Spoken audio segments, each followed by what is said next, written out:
C'est une demande que j'ai entendue dans des centaines de réunions de lancement de sites web.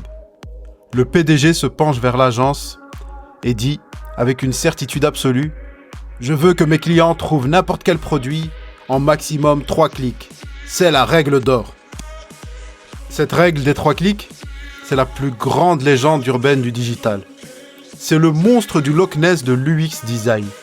Tout le monde en parle, mais personne n'a jamais prouvé son existence scientifique.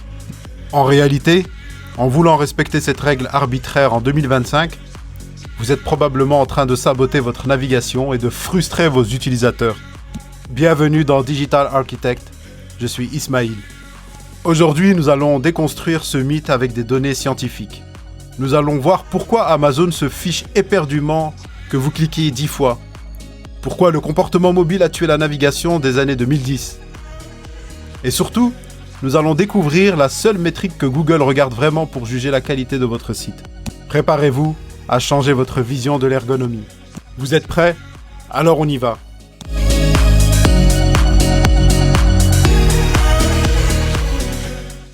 Commençons par l'origine du problème. L'idée que chaque clic supplémentaire fait perdre 50% des utilisateurs est séduisante. Elle est logique. Elle est simple. Le problème, c'est qu'elle est fausse. Dès les années 2000, les chercheurs se sont penchés sur la question. L'étude de référence, menée par UIE, User Interface Engineering, a analysé plus de 8000 clics sur 620 tâches utilisateurs différentes. Leur conclusion est sans appel. Il n'existe aucune corrélation entre le nombre de clics et le taux d'abandon. Je cite l'étude. Il n'y a pas plus de probabilité d'abandon d'un utilisateur après 3 clics qu'après 12. Mais alors pourquoi ? Parce que l'utilisateur ne compte pas les clics. Il suit une piste. C'est ce qu'on appelle le scent of information, l'odeur de l'information. Tant que l'utilisateur a l'impression d'avancer vers son but, tant que le lien suivant est pertinent, il cliquera 5, 10, 15 fois sans aucune frustration.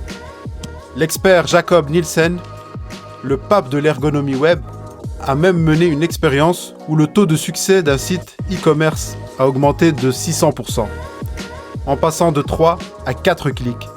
En ajoutant une étape, ils ont clarifié le parcours. Ils ont réduit la charge mentale.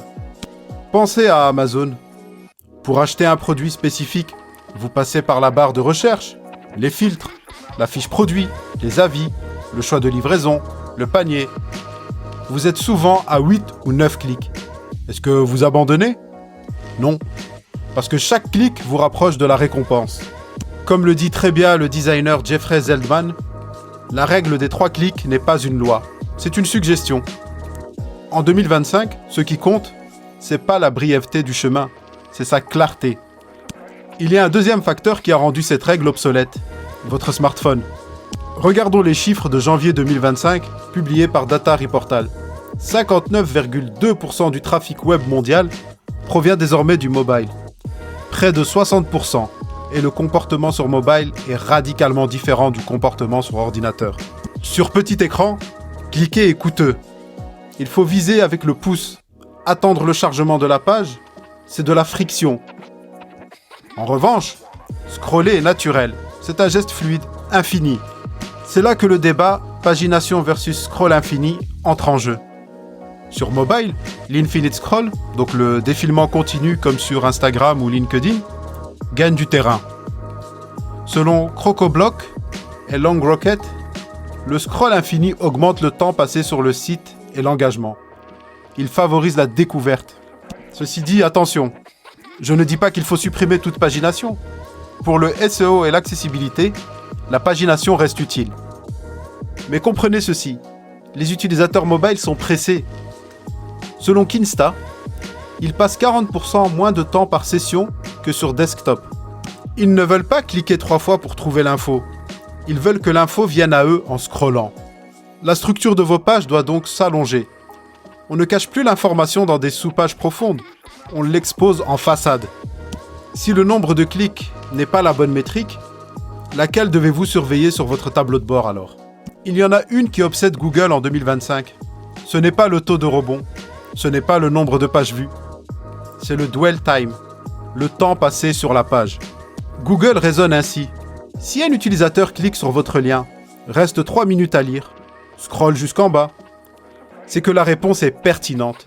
Si l'utilisateur arrive, ne trouve pas l'info en 3 secondes et repart, c'est un échec. C'est un signal de pertinence majeur pour le classement. Frédéric Cabouche, expert SEO, le confirme. Un long temps de session est le signal de la qualité ultime. Alors comment on optimise ça? Pas en raccourcissant le parcours, mais en enrichissant le contenu. En ajoutant des sections FAQ qui répondent aux questions précises et qui vous font gagner les boîtes de réponses Google. En produisant du contenu dense, expert, qui retient l'attention. Mais attention au calendrier. Le référencement organique est un jeu de patience. Selon Wiki Beginner, il faut 3 à 6 mois minimum pour voir des résultats significatifs après une optimisation. Le cas de l'application Transit est parlant. Il leur a fallu 7 mois de travail SEO acharné pour voir la courbe décoller. Donc ne changez pas votre architecture tous les mois parce que ça ne marche pas. La stabilité et la profondeur payent plus que la vitesse. Maintenant, il est temps de passer à la pratique. C'est l'heure de votre reality check. Je veux que vous testiez la charge mentale de votre site, pas le nombre de clics.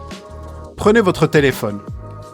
Demandez à un collègue, ou mieux, à quelqu'un qui ne connaît pas votre boîte, de trouver une information précise et peu cachée sur votre site. Par exemple, trouvez notre politique de retour, ou encore trouvez notre référence client dans le secteur bancaire. Ne comptez pas les clics.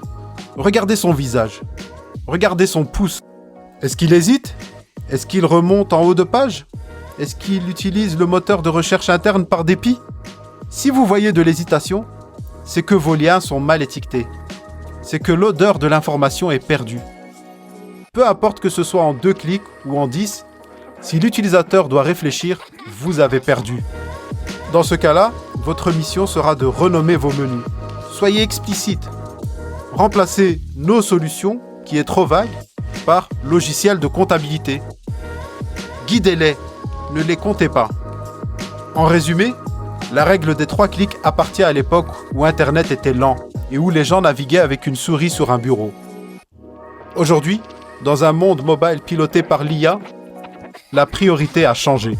On ne cherche plus la vitesse absolue. On cherche la pertinence et la fluidité. N'ayez pas peur de demander à vos utilisateurs de cliquer, tant que vous leur promettez que le clic en vaut la peine. Voici le post-it mental à retenir de ce dossier.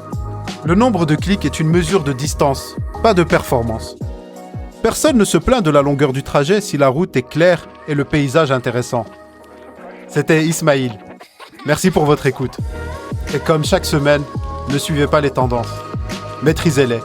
Je vous dis à la semaine prochaine.